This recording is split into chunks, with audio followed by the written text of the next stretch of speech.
আপনি আজকে সকলের কাছে ভালো, কিন্তু আপনার খারাপ হতে একটুও সময় লাগবে না। আপনি যখন মানুষের মন রাখতে পারবেন, তখনই আপনি সকলের কাছে খুব ভালো থাকবেন। কিন্তু যেই মুহূর্তে আপনি আপনার মতো করে চলবেন, তাদের মন যুগিয়ে আপনি চলবেন না, তখনই আপনি সকলের কাছে খারাপ। আপনার মন বোঝার মানুষ এই দুনিয়ায় অন্তত কেউ নেই।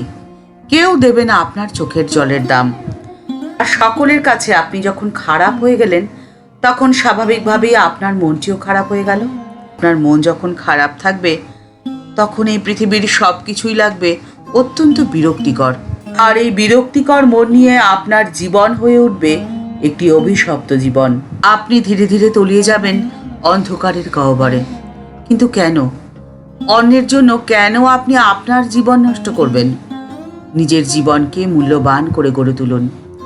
আজকের পর্বে রইল সেই নিয়ে কিছু কথা, যে কিভাবে আপনি আপনার জীবনকে মূল্যবান করে তুলবেন।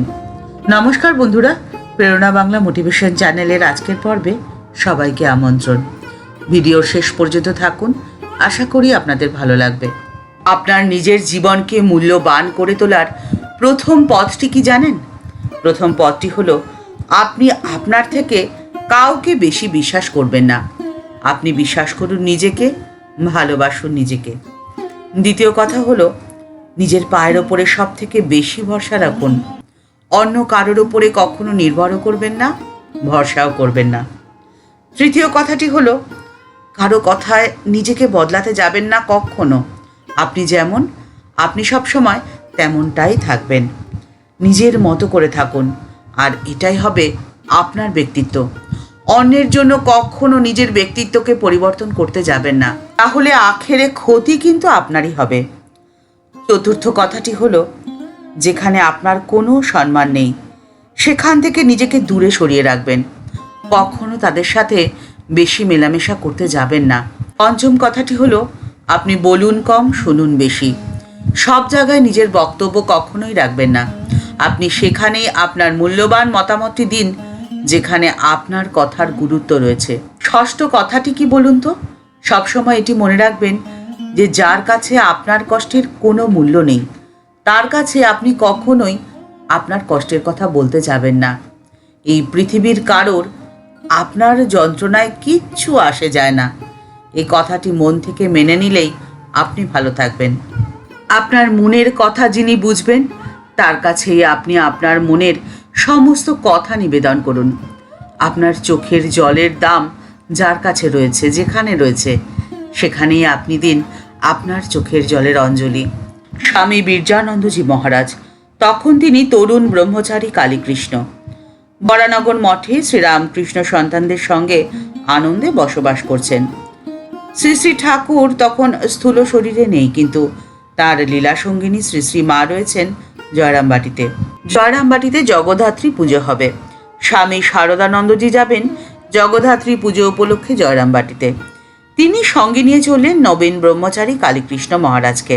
স্বামী বীর্যানন্দজি তার স্মৃতিকথায় লিখছেন, শ্রী শ্রী মায়ের চরণপ্রান্তে উপনীত হলাম। মা আমার চিবুকে হাত দিয়ে চুম্বন করলেন।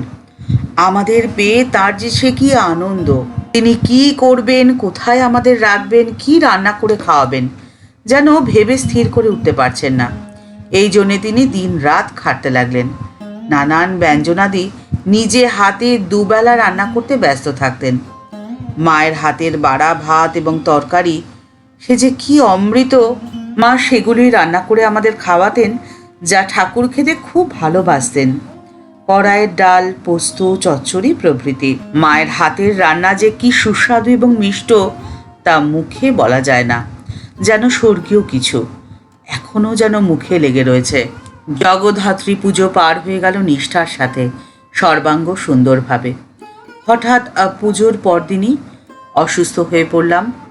ম্যালেরিয়া জ্বরে আক্রান্ত হয়ে শয্যাশায়ী হয়ে গেলাম। মা মাঝে মাঝে এসে দরজার বাইরে দাঁড়িয়ে খবর নিয়ে যেতেন। সে কি ভালোবাসা এবং করুণামাখা দৃষ্টি! মা কেবল বলছেন, মাগো কি হবে এবার? সকলে যে অসুস্থ হয়ে পড়ল, সবাই ভুগছে। এমন গাঁ যে দুধসাগুর জন্য দুধও পাওয়া যায় না। মা ঘটি হাতে করে বের হতেন। গায়ের প্রত্যেকটা ঘরে যাদের গাভী রয়েছে, তাদের কাছে ছেলেদের পথ্যের জন্য কাতরভাবে দুধ ভিক্ষা করতেন। যার কাছ থেকে যা পেতেন 1 পোয়া 8 পোয়া 1 ছটাক ঘুরে ঘুরে তিনি নিয়ে আসতেন। মায়ের আদর এবং যত্নে সেবারের মতো অসুখ সেরে গেল এবং তারা বেলুর মঠে ফিরেও গেলেন। এরপরে দীর্ঘ সময় পেরিয়ে গেছে। সময়টা 1893 সাল, গ্রীষ্ম প্রায় শেষ। তখন শ্রীমা রয়েছেন বেলুড়ে। আলমবাজার মঠ থেকে বীর্যানন্দজি একদিন গেলেন মাতৃদর্শনে। মা সেদিন রাত্রে তাকে থাকতে বললেন। পরের দিন সকালে উঠে ফেরার আগে মাকে প্রণাম করতে তিনি গেছেন। মা তখন তাকে দেখে বললেন, বাবা, তোমায় দেখে আমার প্রাণে বড়ই কষ্ট হচ্ছে। তোমার কেমন গোলগাল শরীরটি ছিল, ক্রমাগত ম্যালেরিয়ায় ভুগে ভুগে এখন চেহারা কীরকম খারাপ হয়ে গেছে। ওরা সাধু ফকির মানুষ, তোমায় কী বা খাওয়াবে? তুমি বাড়ি গিয়ে থাকো, ওষুধপত্র আর পুষ্টিকর খাদ্য খেয়ে শরীরটা সারিয়ে নাও, তাতে ভালোই হবে। বাড়িতে গিয়ে ধ্যান জপ পুজো পাঠ নিয়ে দিন কাটাবে। আদেশ শুনে বীর্যানন্দজি কান্নায় ভেঙে পড়ার উপক্রম। বাড়ি গিয়ে থাকো অর্থাৎ সাময়িকভাবে হলেও পূর্বাশ্রমে ফিরে যাও। যে কোনো সাধুর কাছেই এ এক নিদারুণ আদেশ। এ অনেকটা পানিশমেন্ট ট্রান্সফারের মতোই। পূজনীয় যোগীন মহারাজ তখন সেই বাড়িতেই ছিলেন।